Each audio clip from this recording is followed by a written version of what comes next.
Hello, welcome to Only God Rescue Me, my journey from satanic ritual abuse. I'm Lisa Meister, your host, and very thrilled to have back with us the very popular Angie Power Disney. Welcome back, Angie.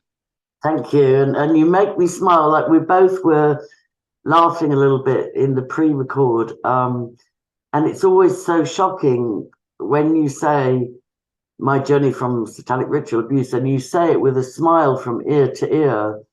And it's like, what? Because we're not talking about my journey this time. No, I'm very happy to not be talking about mine today. But it's the shock, when we get acclimatized to discussing this kind of thing. Yeah.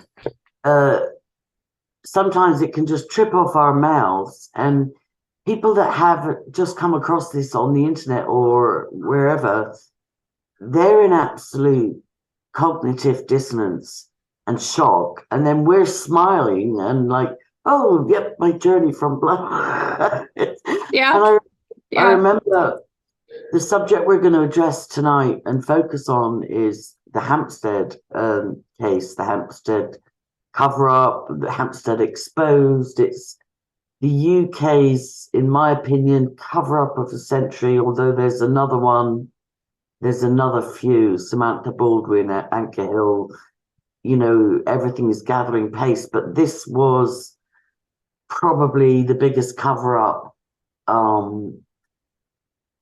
for a century, and on a par with the Franklin scandal, or on a par with the Epstein thing, on a par with Presidio McMartin.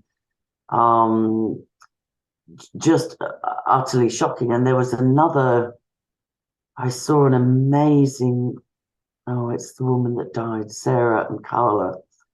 The amount of evidence Carla and Sarah had and didn't get justice, it has to leave our mouths gaping, like how can all this evidence be there and not have got justice, so well, to be fair, nobody gets justice in SRA. Well, let's nobody not gets say it. Nobody. Let's not say nobody, because okay, up till now there've been 12 prosecutions in the UK. This is like, it's a myth that no SRA can ever come to court. Yeah. Okay, so we're doing Hampstead today, but then you're going to come back and we're going to talk about the ones that have successfully gone through. Yeah, and I have to give credit to somebody that I've actually put some serious question marks over, but the 12 prosecuted cases in the UK were actually documented by Wilfred Wong, even though, that's a whole nother rabbit hole to go down. But this is very little known. It's all compartmentalized. So, yeah, the Metropolitan Police were given training in how to recognize and deal with satanic ritual abuse as a police force. Yeah. And there have been 12, and there's more cases ongoing. There's one in Scotland at the moment, ritual abuse case being prosecuted in the courts, being reported as that. So whether it's a controlled release because they know the lid has come off or not, I don't know. But what I wanted to do was to give people, I don't know, how many of your listeners do you think have heard of the Hampstead cover-up? My guess would be half. Okay, so, and that's the point I was going to make, was that I was interviewed at one point by a BBC Radio 4 host called Melanie Abbott, who I believe is part of the whatever. I won't say more than that, but she's part of it. And she said, "Oh, how could the children possibly be telling the truth? Because they say it. They made their disclosures with no emotion." And that's the point I was making when we started, that when you and I are laughing and joking and seeming like we're living our lives, living our best lives, it kind of makes people think, well, you were ritually abused and you're laughing, and this Radio 4, BBC Radio 4 was saying, how could the children possibly be telling the truth? I mean, they were so fluent. They were so, yeah. And I just said, you clearly have never studied dissociation. You've clearly never studied what it is to separate yourself from the experience in order to survive, you know? So I'll give a brief overview. I'll give a brief overview of the Hampstead case. So, but I'm getting more information coming in, even like I was out here about half an hour ago, and more information coming from the patsy that they're trying to frame, which is the stepfather or the boyfriend of Ella Gariva. And he's actually now bringing forward more information, putting it in a context which hasn't been there up until now. And what it reminds me of, I don't know if this was the case with your town, but often it's drugs is the main thing, drugs and arms dealing. And I was told this by somebody. They said the paedophilia, the ritual abuse, and the pornography, snuff movie distribution is all just a sideline to blackmail people to keep the money laundering and the drugs and arms dealing going, you know?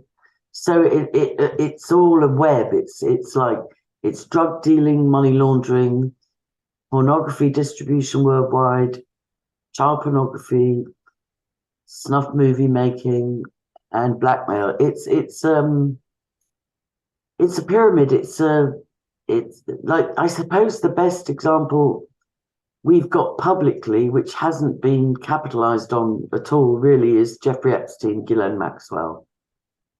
That's gone the most public, which has been allowed. And in the UK, it was Jimmy Savile. We were allowed to see that this friend of King Charles III and this marriage guidance counselor to Charles and Diana, this CD DJ that was introduced by Earl Mountbatten to the royal family. You know, we were allowed to see that he had been a paedophile of probably 50 years of reports that went nowhere, but we were only allowed to see that after he died, you know. So let me focus. Right, so the Hampstead case, for those that haven't heard about it, it's up there with those kind of levels.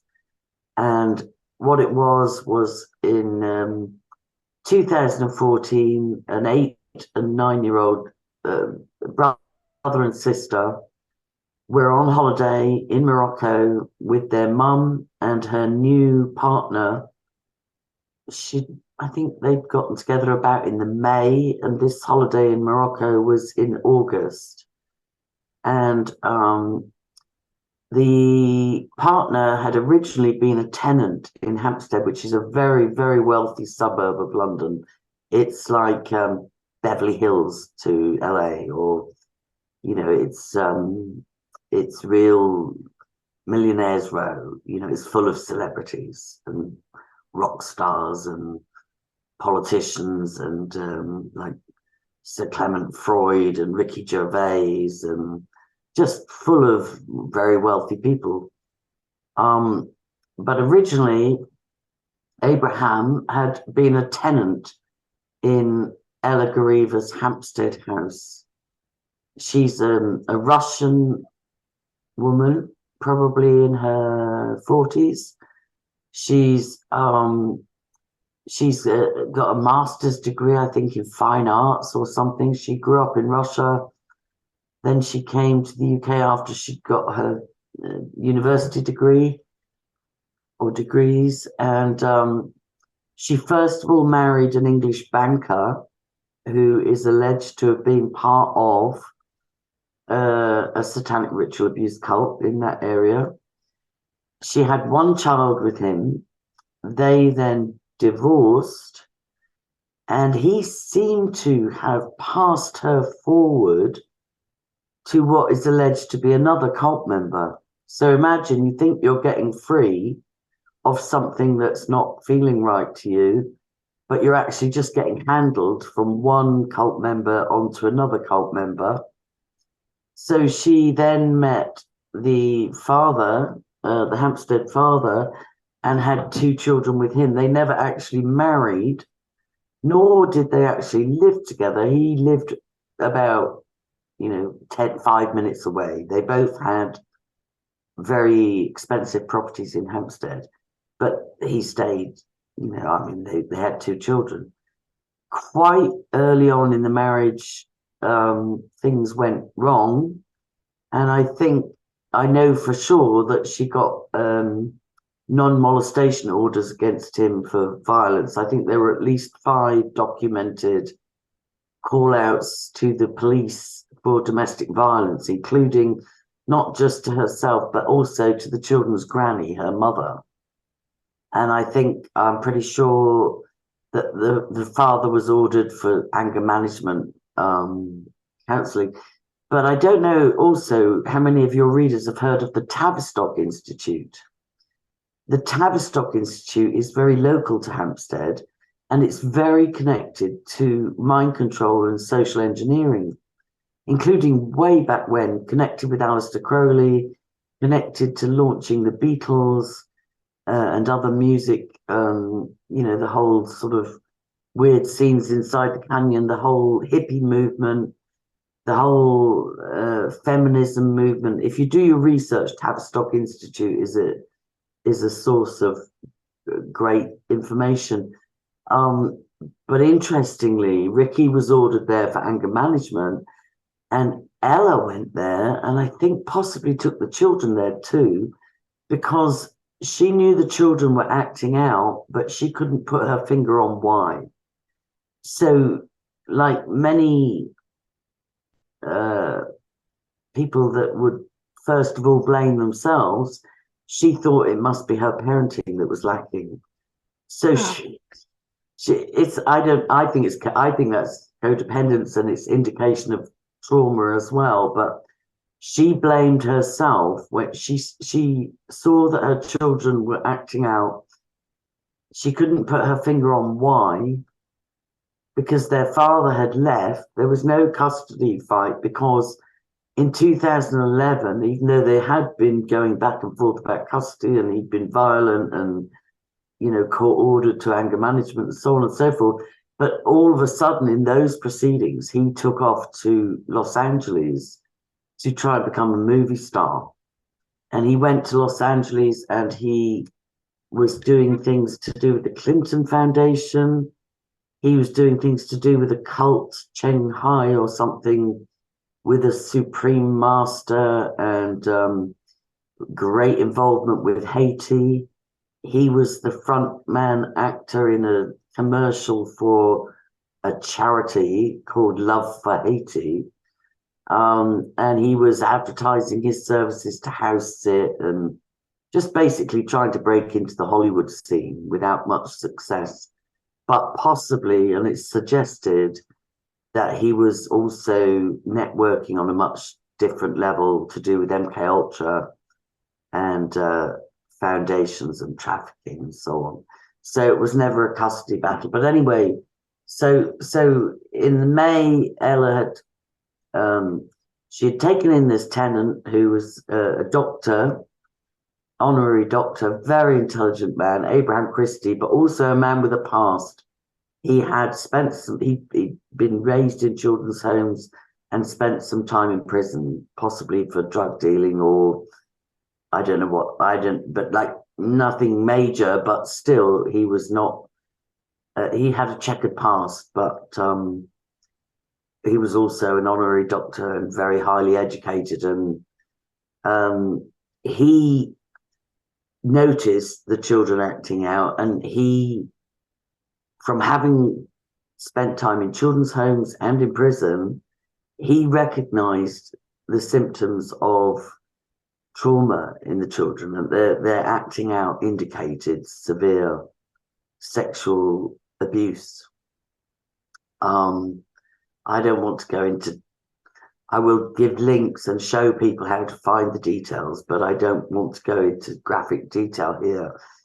but he picked up on it, whereas Ella had been self-blaming and going for counselling, getting the children counselling and chastising herself. It must be because I'm a single parent. It must be I'm not doing something right. It must be, she kept trying to self-blame for the acting out that the children were doing. So in August 2014, Ella and Abraham went for 6 weeks holiday to Morocco, which is where Abraham has family and connections and a home and so on.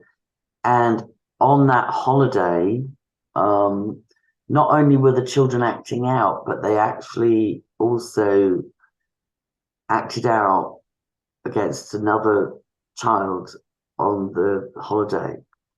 And Ella and Abraham were kind of, it's even been alleged that they may have done serious harm. They were only 8 and 9 themselves. But not only did they attack another child on the campsite, but it's alleged that they could have actually seriously hurt that child. And so Ella and Abraham were desperate to get to the bottom of what the heck is going on with these children. And Abraham had a clue, he had a clue that they're displaying symptoms of serious sexual abuse. So for whatever clumsy way it might have been done, they made about 34 video clips of the children disclosing at 8 and 9 what had been going on for them for as long as they could remember. And at one point, like it was a nightmare roller coaster, in as much as on one level, the children were absolutely ecstatic to have a safe place to disclose, and they were in Morocco, so they knew they were safe. They weren't around their abusers, but they were so heavily programmed, even by 8 and 9 from birth, that they would, and I'm sure you've come across this, I certainly have with people that have disclosed to me, they would disclose and then be furious and be terrified and try and retract and get aggressive and hate the people they've disclosed to. And it's a roller coaster. If children have been subjected to threats of you're going to die if you ever tell, your mum's going to die if you ever tell, your pets are going to die if you ever tell, or I'll commit suicide if you ever tell, or you'll be killed, or or even torture that's not even verbal threats, but if it's been accompanied by rape or electroshock or severe drugging or severe beating, or mind control, like for instance, they were, according to their own testimonies, they were instructed to sexually molest each other at least 5 times a day. By according to their testimony, by their father, and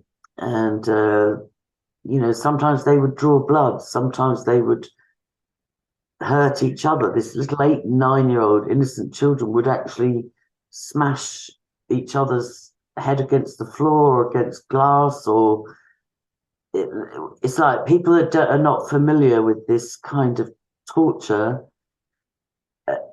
It's hard to conceive. It's hard to conceive what these children had already been through.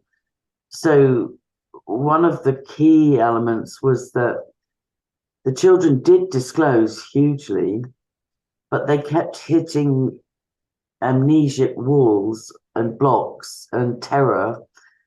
And I think I even heard the girls say on the Jean Clement recordings, they really hurt us to make us stay quiet. So you need to hurt us to make us be able to tell you. Oh, wow. Can you imagine a 9-year-old explaining that to the people she was trying to disclose to? It's like, because she kept getting caught out in little lies, like she would disclose, but then she would lie about something, and her brother, who was a year younger, would say, don't lie, just tell the truth, we're safe now, just tell. And she ended up saying, we've been hurt so much not to tell. You have to hurt us to tell. So, there were allegations, obviously, the sexual and ritual abuse by the father, the school headmistress, the school nurse, the school caretaker, the teachers, the assistants, the social workers, the police, just, the man that made shoes, leather from human skin, the swimming pool, just a phenomenal number of people that were alleged to be in this ring in Hampstead.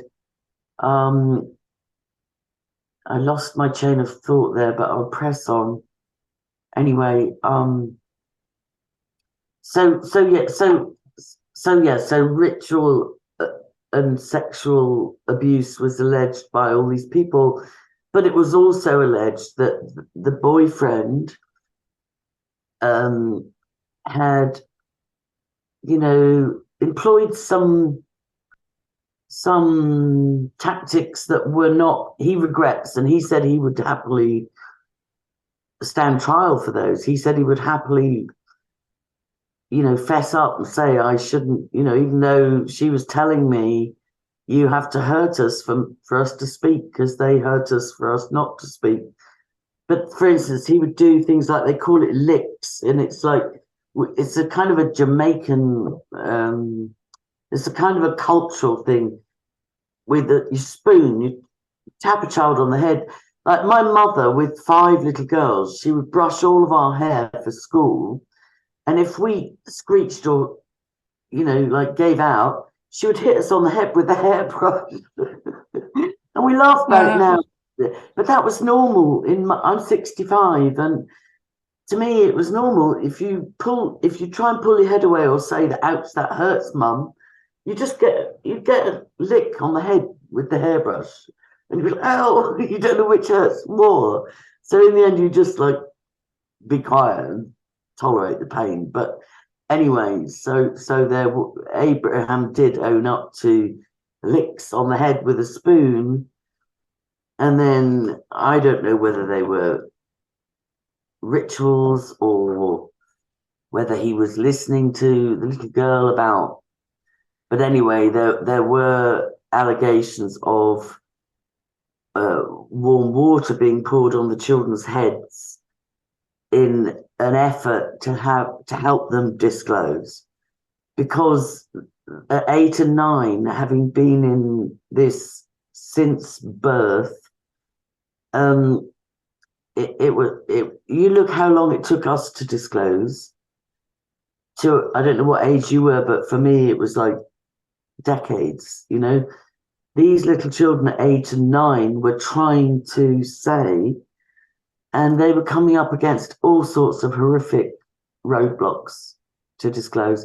But anyway, they made about 34, and the mother and partner videotaped their disclosures, and then they continued them in London. They went to what they thought were very reputable journalists in London who dispatched, they put a team onto the story, UK column.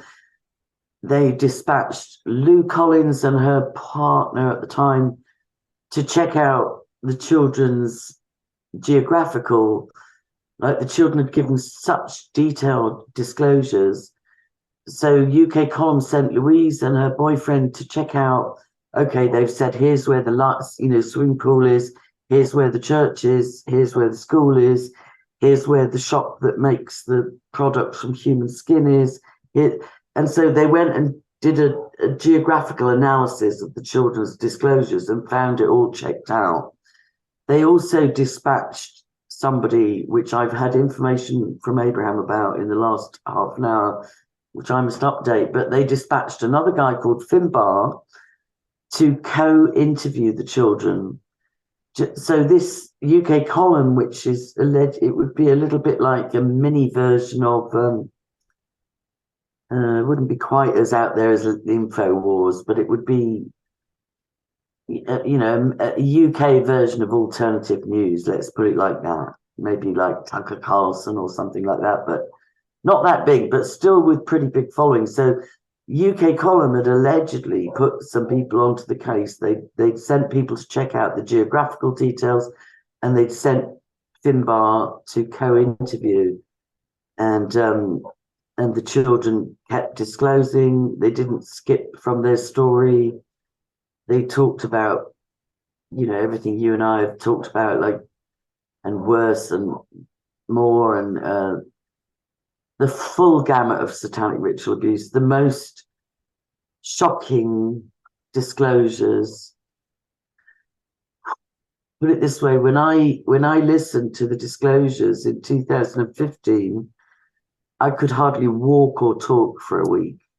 I was so utterly traumatized by their disclosures, which is why I'd recommend caution.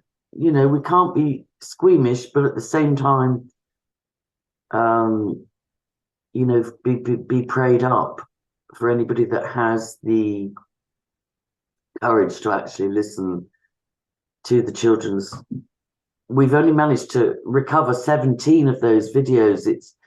There's been a worldwide attempt to cover it up. It's shocking. The UK government have taken legal action. Judges, people have been sent to prison. People have been put in psychiatric units. People have been given 5-year gagging orders. It's utterly shocking the lengths that people have gone to cover this up. But well, it's because you can't say with a kid that they got this from somebody else. Well, the only way a kid could come up with this is if it happened to him. Well, yeah, and the thing is, normally we're stymied because it's your word against theirs kind of thing, and who's going to listen to a kid?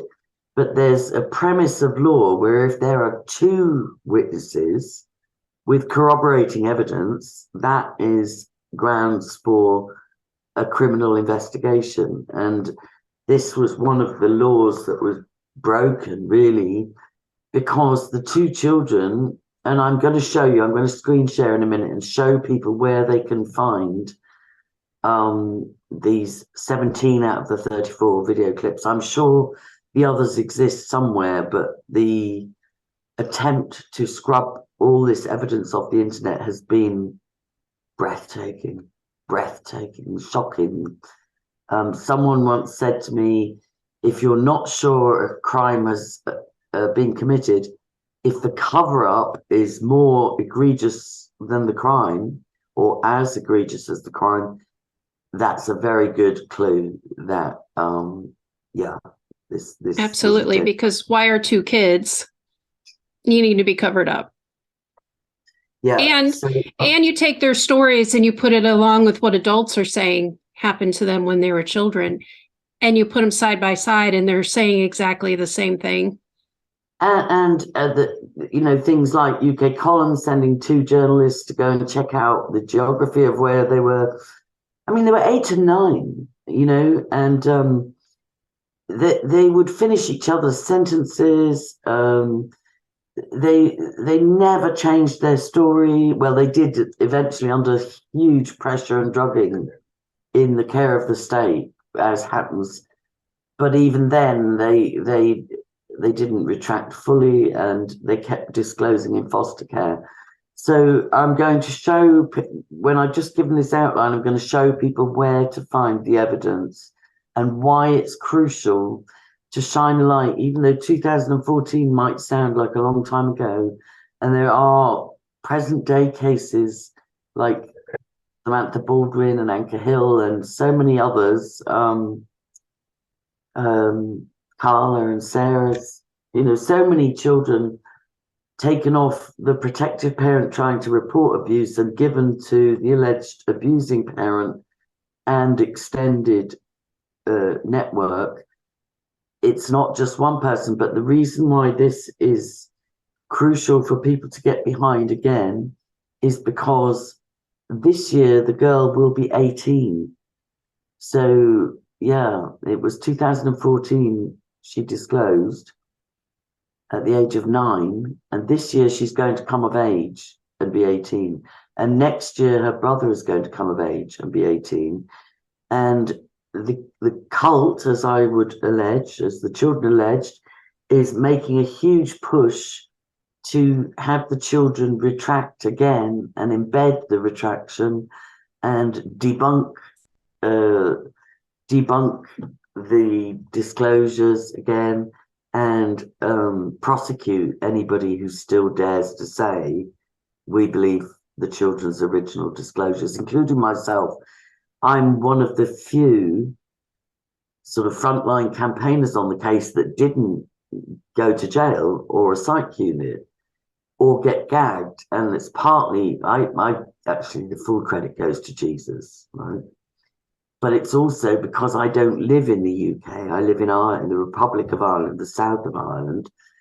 And I also have got journalism training. So I've always been, I'm trained in how not to break the law in terms of reporting the children's allegations and so on. But there was an attempt. I did get my house raided, and I got my computer and 2 laptops and a phone confiscated by 5 detectives. Oh, wow. Yeah, that was like some kind of crazy. But what I discovered was that was almost NFA'd within 24 hours, because what it was the father, the mother had to flee the country. A judge did a supposed 12-day fact-finding mission in which she wasn't even shown vital information, and it was just horrendously covered up, outrageously not investigated, even though the criteria were absolute criteria was there for a proper criminal investigation. But let me not lose that chain of thought. Oh, I know. Right. So the children, even though the case didn't die, but the children and father were given new identities and disappeared for 2 or 3 years. And then the father put them back on the internet on an international eBay promotional video. Wow. So, yeah. So 9 when she disclosed, 13 when her father put her on international blast, her face, her little brother's face, and they looked utterly miserable, utterly traumatized. But he put them back in the public spotlight. And I was given a tip-off about this, and I did a blog about it. And then the father flew to Ireland and said, oh, she's exposed my children. She's exposed me. She's blah, blah, blah, blah, blah. But I'd used the fake names. I didn't name them in the blog. I just said, anybody. So he connected them. He put them back on the international stage. Yeah. And the hilarious thing was the Reputation Rescue Company that he'd hired to destroy the truth coming out. They, the day after my blog, I put the blog out with the photographs, the video of himself and the children, and just a very cryptic blog saying anybody who follows my work will recognize who this is. And I did a very cryptic, but his Hampstead research,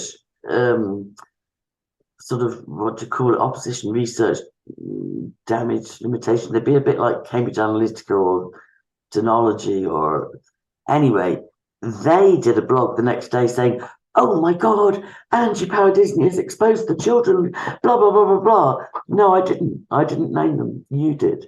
Yeah. So when the police took all my stuff and they said, you can come and tell us your side of what's going on if you like. It's voluntary. We're not arresting you. We're not charging you. So I voluntarily went, and I said, what is going on? And they said, oh, Ricky Dearman's flown over to Ireland. He says you're harassing him and the children. And I'm like, oh, now I know what this is about. And I told them, I said, I blogged about it. I didn't name them. his own team named them the next day.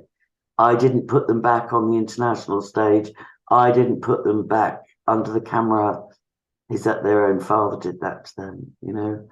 So basically, the children are due to come of age this year and next year. There's already been a mainstream media 6 or 8 part podcast series trying to call it a hoax again, and you know, and now there's also been a documentary for mainstream media made. It's not public yet, but Channel 4 have made a documentary trying to again say, you know, the journalist of the podcast said, oh, the Hampstead case is the most dangerous conspiracy theory in the UK ever. And it's like, and trying to get a narrative of the poor people that were accused and how it ruined their lives. They were never even questioned by the police. The children did the most stunning paintings and drawings. The children, they're very, very gifted, very precocious in a good way children. And their mother is, I was listening to you saying that you find it hard to work with non-Christians, and I do too.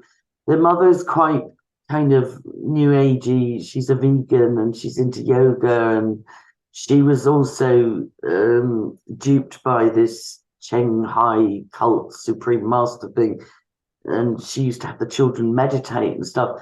But Abraham is a internationally renowned scholar into cannabis, medicinal cannabis. Emma would love to talk to him. Actually, I should try and get them to talk to each other. The medicinal purposes of the herb, not the smoke and get stoned kind of thing, but the whole plant and green juicing with the plant and so on. So that's something that and Kathy O'Brien says this as well.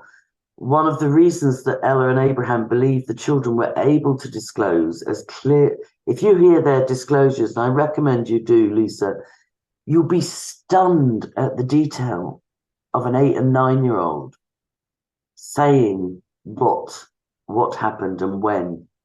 You know, sex at school, trafficking at school, rituals in the church, just, you know, a matter of feet from the school, the priest involved, the blood drinking, the cannibalism, it's all there. But one of the reasons why Ella and Abraham said the children were so fluent, other than the fact that their mother loved them and was very, very intelligent, and their grandparents on the mother's side were very good to them and so on. But one of the reasons they say the children were able to disclose so fluently was because since they met Abraham, who they called Papa Hemp, he would give them these nutritional soups of broccoli and cabbage and, you know, green veg and the natural plant of cannabis. And I've had that myself. I went to stay with friends of Abraham and Ella in Gloucester in 2015 or 16. And I stayed for about 3 days, and they gave me this smoothie. It's like a smoothie. It's just like, it could be wild garlic, it could be rocket, it could be broccoli, cabbage, whatever it is, and with some of the natural herb. And I went, you can see I'm a heavy smoker, but I went down from 30 cigarettes a day to 5 a day. Wow.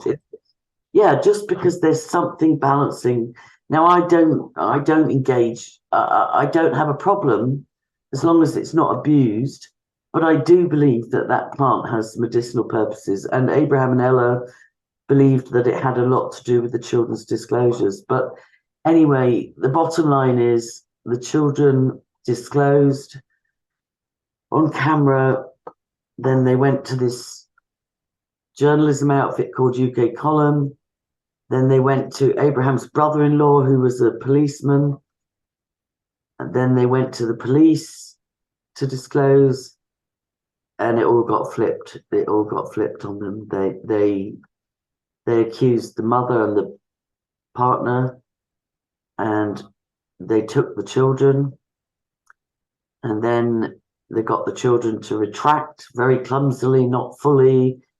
The retraction videos, which is much more what people see online, is the videos of the police interviews, which are not nearly as powerful as the original disclosure videos, where this is what I was saying to you. When you're disclosing to somebody you feel safe with, you're much more fluent, you're much more able.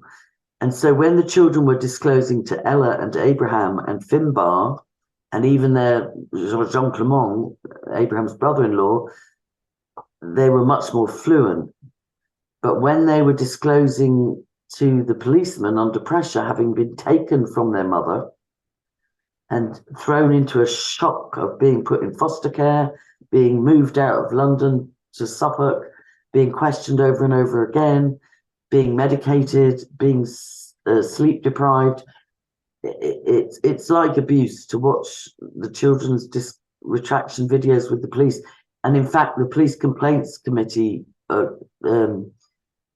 independent police complaints commission, they upheld a complaint by the mother that the policeman had led the disclosures, the retractions by the children. And the evidence that's coming out this week as well is that this policeman who interviewed them, who was promoted after the retractions, who was promoted from detective constable to detective sergeant, he was also promoted in his Freemason lodge to almoner.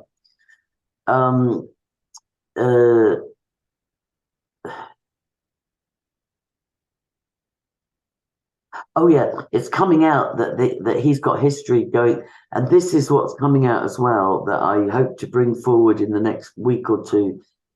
And I'd actually love for Emma to interview Abraham because I think they'd have things in common. But I'd love Abraham to bring forward, and obviously I'd interview him, but like he's bringing forward evidence to do with investments and banking, and I'd met somebody that said she had evidence on this policeman, extreme evidence, recordings and written paper evidence on him. But a lot of people are scared, and especially mothers that are fighting to get their children back. There's a lot are scared to whistleblow because they're still getting the carrot dangled in front of them, right? The carrot and the stick. So it's like, if you do this, you'll get your kids back, and as long as you don't talk in public, you might get your children back. And right, and it's never true. right. It's almost never true, And then by the time the parents realize they've been gaslighting me, they never were giving me my children back. It's almost like the moment has passed, to be honest. But let me just, I didn't even mean to take that long, but the truth is there's going to be a huge push by the cult, alleged cult, by mainstream media to debunk this again, cover it up again, and manipulate the children, now teenagers, into retracting again. It's the most obscene mind control and child abuse. It's re-abusing. It's almost as if, can you imagine if your parents said to you, or anybody that was involved in your abuse said to you, okay, we need you to go now on television and tell everybody everything's wonderful, and you lied and you had a wonderful life. Right. Can you imagine how re-traumatized? And how courageous they were to tell it, because we both know how much we're told we will kill you if you ever tell. And at 8 and 9, that they went against that to tell in the first place. They broke programming superbly. They really, really did. They were heroic. Heroic, and the historical history changes. And I feel that they were betrayed hugely. Sure. Because they were told and Abraham and Finbar, you know, and Ella probably meant what they were saying, like, you're safe now. Don't worry, we'll get you help. Daddy will never hurt you again, and you'll never get hurt at school again, and we'll make sure this never happens again. And then it happened. Because the parents think, yeah, I'll keep you safe, right? Until they realize that the courts aren't. Yeah, the police that you think are on your side until you realize they're not. Yeah. And that, so I can just imagine as because part of I was, so, you know, as a survivor, I was hugely traumatized by the case, and then empathic towards the children's plight, and devoted to the point of danger to try and get justice for the children and to get them safe. But I can totally empathize if I thought I'd got rescued and then it turned out to be 10 times worse, because now I'm in trouble for telling. Right. You know, and now I'm back in deeper than I ever was. And now I've got to lie and call myself a liar and call everybody a liar. And, you know, so there's a huge amount of prayer needed, and a huge amount, anybody that's able to research or do or network or do anything. I'm going to show you briefly where to find a lot of the information. So we'll just go share screen, share. Okay. And then, right, so, and this is not to promote my own work, it's just because this stuff is hard to find. So your channel, videos.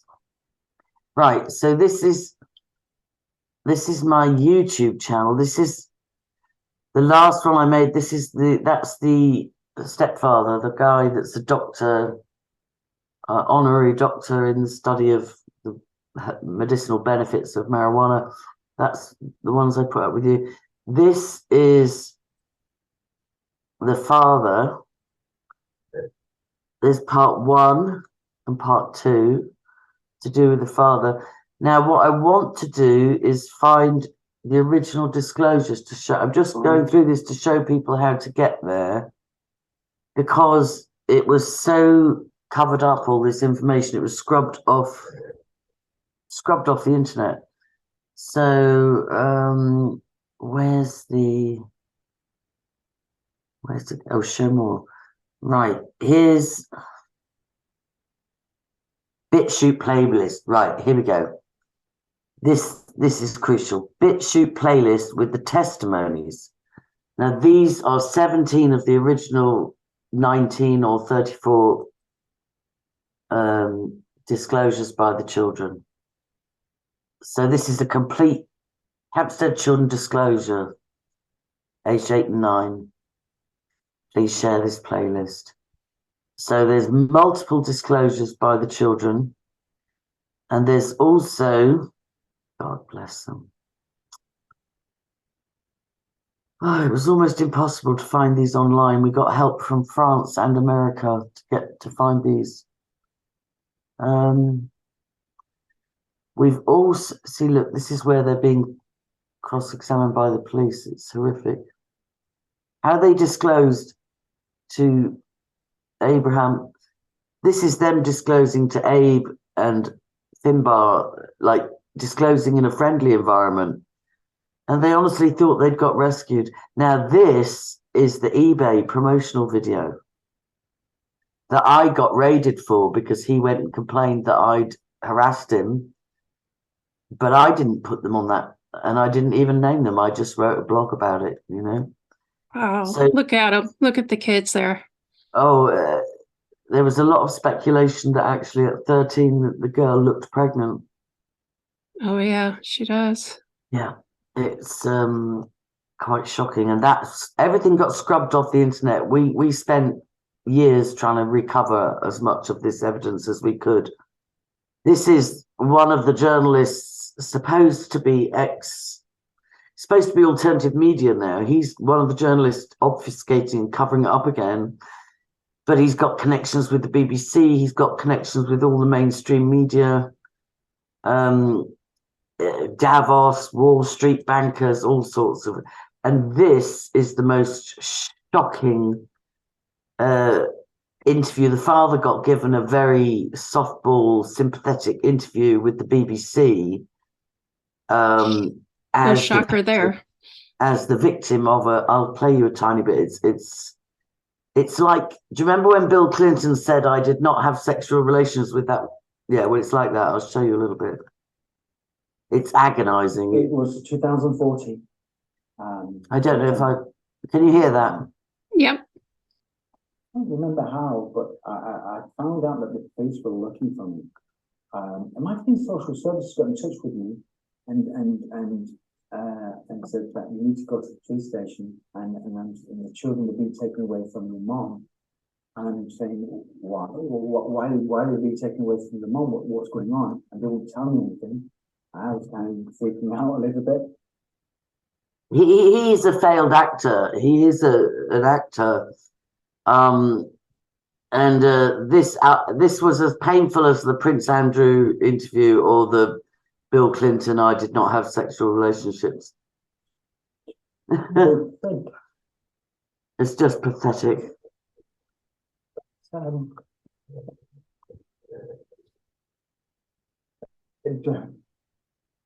That's free abuse.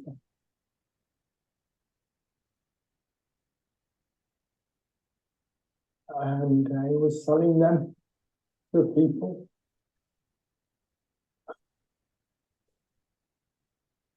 I can't watch him. It makes me feel physically sick.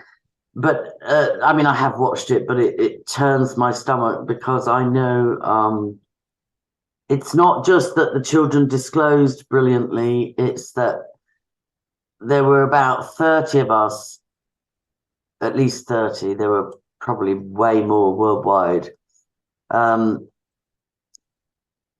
Yeah, there were professionals all over the world voluntarily investigating this.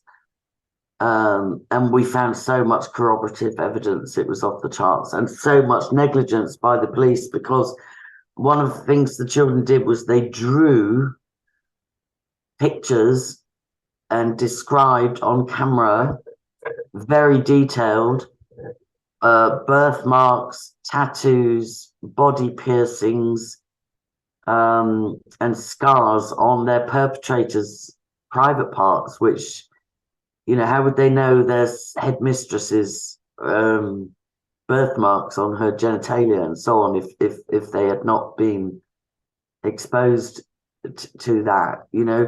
But they gave pictures and verbal testimony, both of them corroborative of at least a dozen of the alleged perpetrators, and the police never arrested anybody.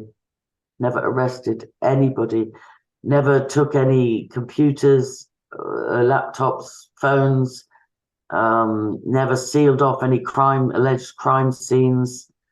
You know, they invited the father in for a chat, but they warned him. It was an invitation. You're not under, you know, you don't have to be here and you don't have to answer, kind of thing. And he even incriminated himself in that interview. And when the children were, that's what I wanted to show you as well. When the children were taken and questioned in the police station up till 11:30 at night with no supporting adult there, they'd already warned the father, and when they had an emergency meeting, they invited many of the alleged abusers, like the school headmistress and different people. They invited them to the emergency social services meeting. So this is the mother's fundraising campaign, and she's also got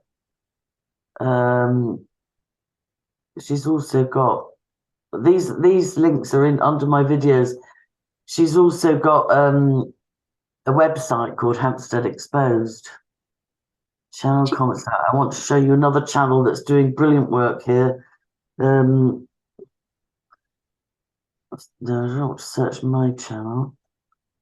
I want to show you subscriptions.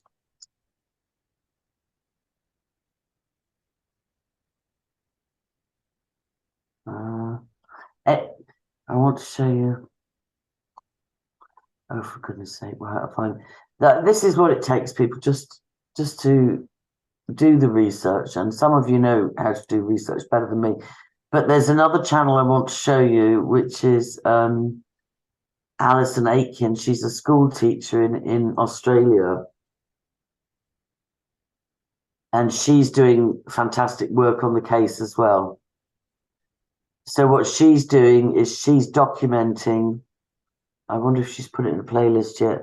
She's documenting a lot of the evidence. For instance, there's a 73-page evidence bundle which she's made into an audio series, because, like she says, who has time to dive into 73 pages of evidence?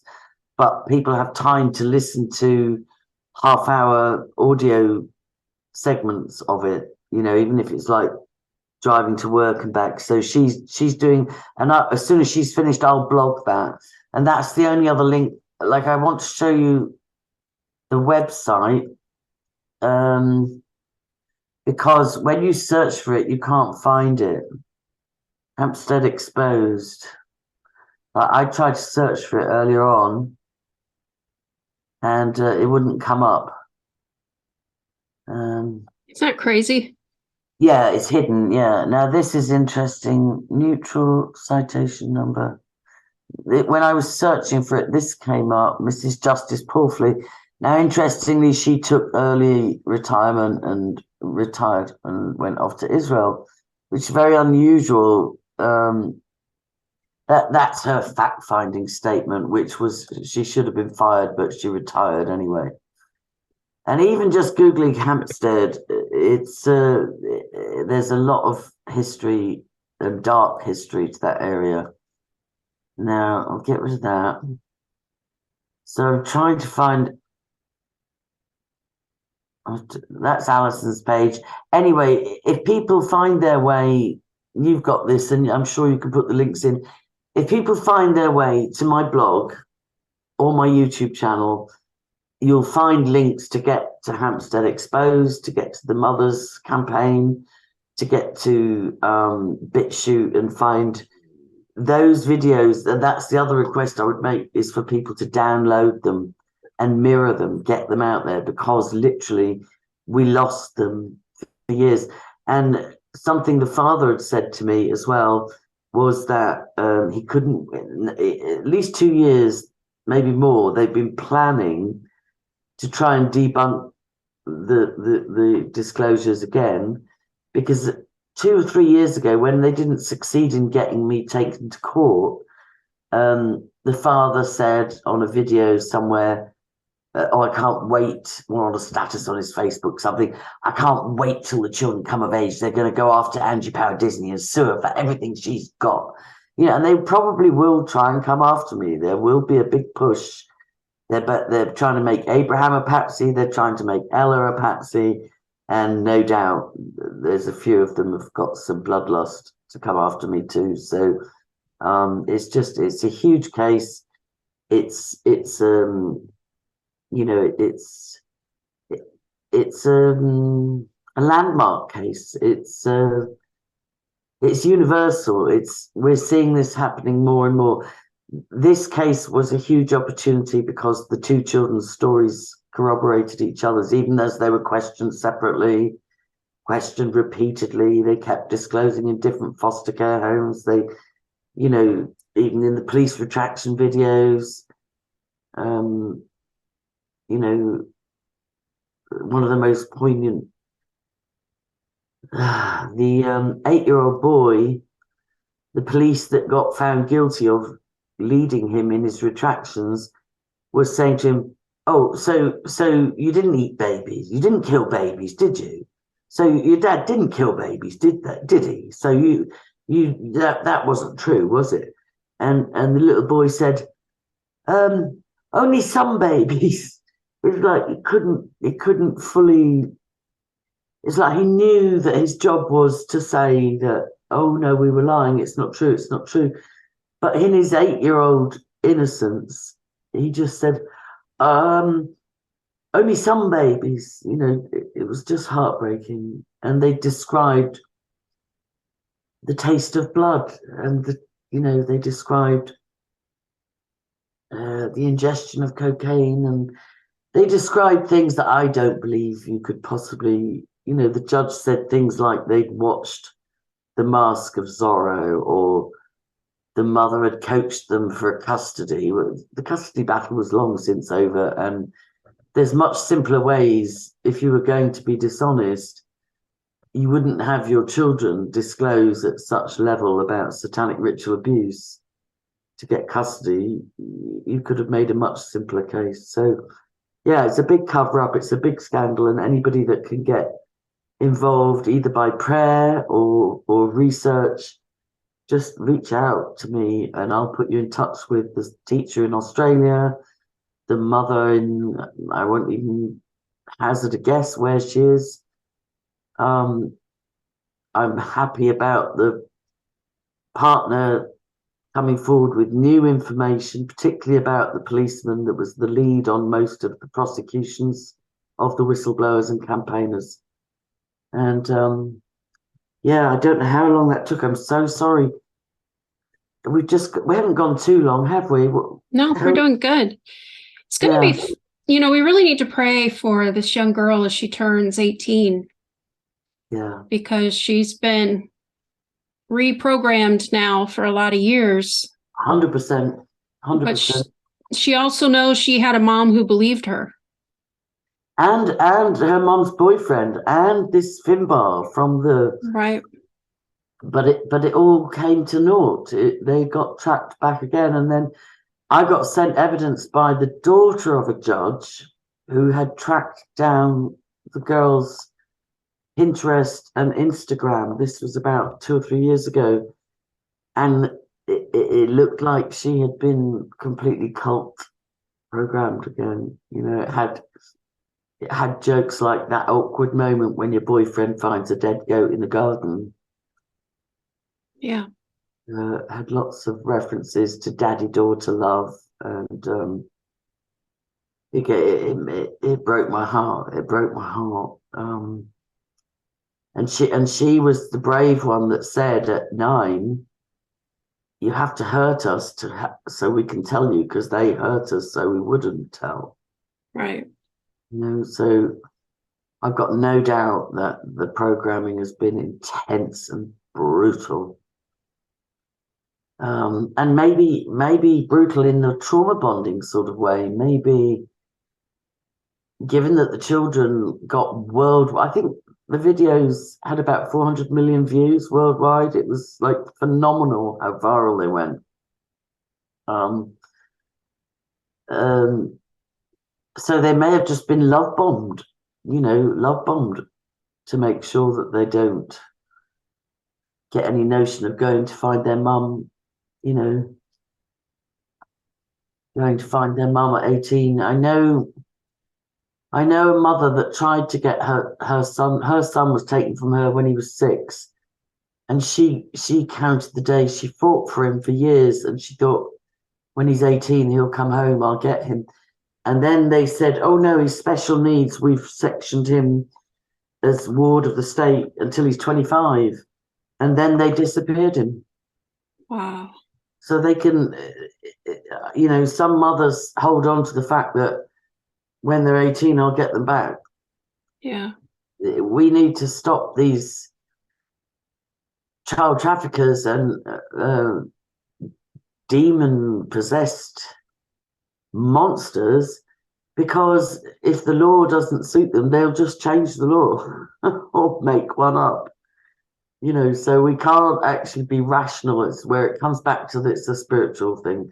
It's not against flesh and blood we wrestle, but against powers and principalities and rules of this present darkness and spiritual wickedness in high places.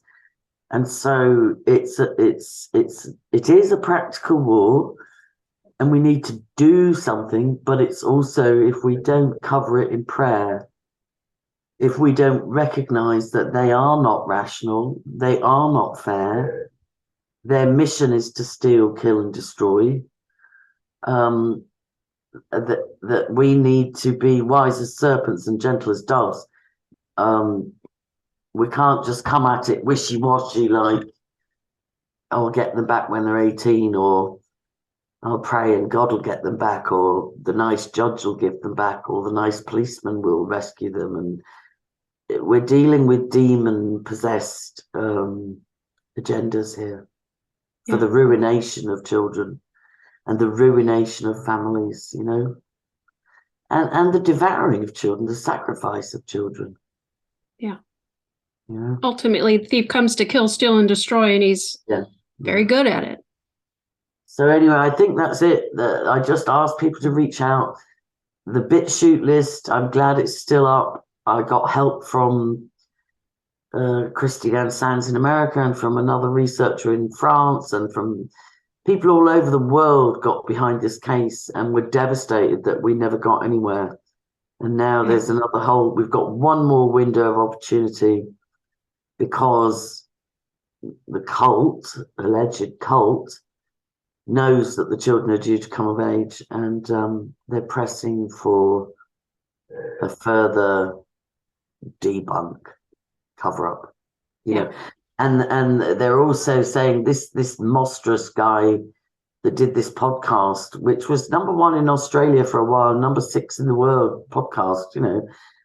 He said, oh, the case has been reopened because we went to Morocco and we were told that Abraham was back in the UK.